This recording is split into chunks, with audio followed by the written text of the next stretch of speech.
Congratulations on becoming a small business owner. This segment will help you to learn and understand that there are certain laws that regulate your business. Checking your local city ordinances, state and federal laws on a regular basis will keep you informed, since these laws can change. Knowing and understanding the law will help you to be a successful property owner and will help to protect your asset. The responsibility for a property owner regarding local and state laws is to understand that when you took Grandma's house and you put it on the market to rent it, or you have hundreds of units, you joined the real estate industry. So there are federal, state, and local laws that are going to guide us in our business practices. It's good to know all the laws. Same with the city codes. All their stuff's online too, or you can go down to the city hall, find out what you need to have for a rental license.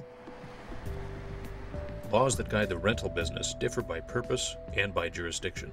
Some are federal, some are state, and some are local.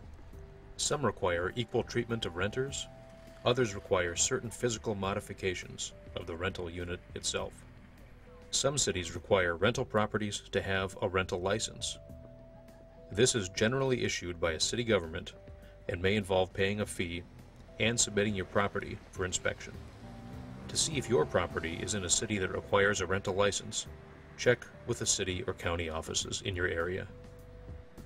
Rental licenses are, usually there's an application involved with the rental license itself, and then there's a fee associated with that application, and then the application is contingent upon having the inspection conducted.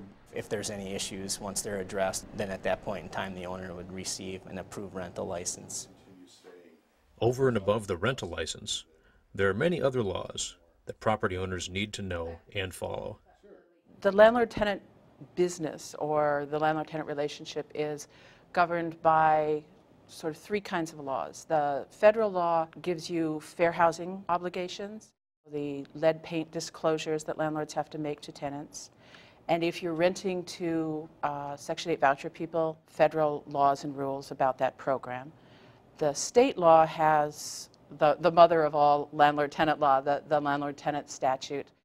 When it comes to landlord-tenant law, by far the most important thing to consider is state laws.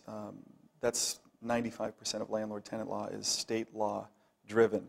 State law is really the key to landlord-tenant law in almost every state.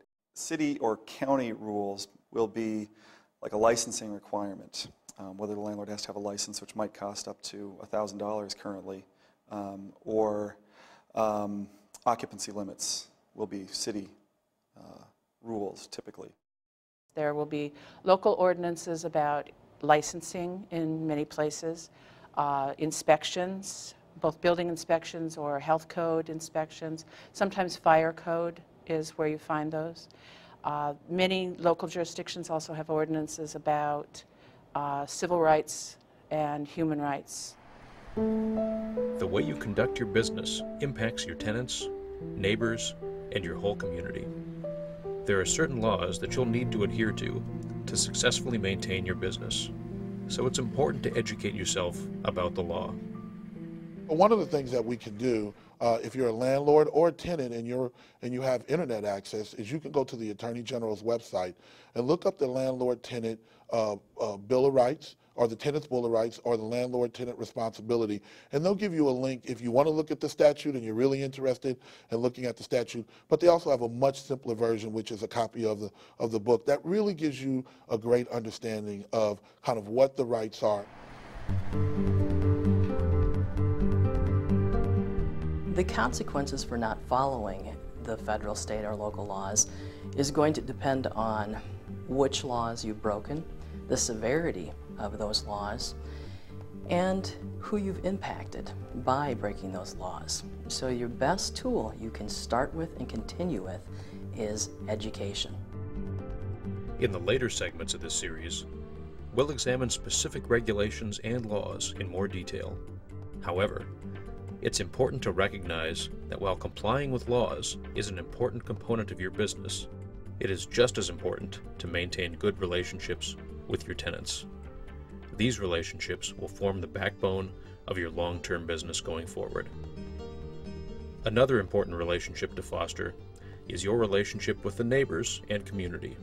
This relationship is driven by things such as upkeep of the property, noise complaints, and other things that affect how your property is perceived. Basically, we're looking at things like noise complaints, animal complaints, maybe having like a junk property, something like that, weeds, something that's a nuisance or a bother. For example, in Plymouth, we have an ordinance that's tied to our rental licensing that if an owner or manager of a property knows that some sort of nuisance violation is occurring, then eventually their license can be affected by it. If you're a landlord thinking about getting into the business, or you just got into the business, in my opinion, make no mistake about it, it's a lot of work. It's not a get-rich-quick scheme. It's not, let's make a ton of money in 6 months. It's not reality. It's a get-rich-slow scheme, and it's not a scheme. That's the reality of it. It's going to take time because it's a lot of work. You have to again follow the city codes. You have to deal with tenant issues that go on, which if you have a rental property, that's just part of it. Being a successful property owner requires ongoing education and is a lot of work. This segment highlighted the importance of understanding the federal, state, and city laws that govern the rental market industry, as well as the consequences for not following them.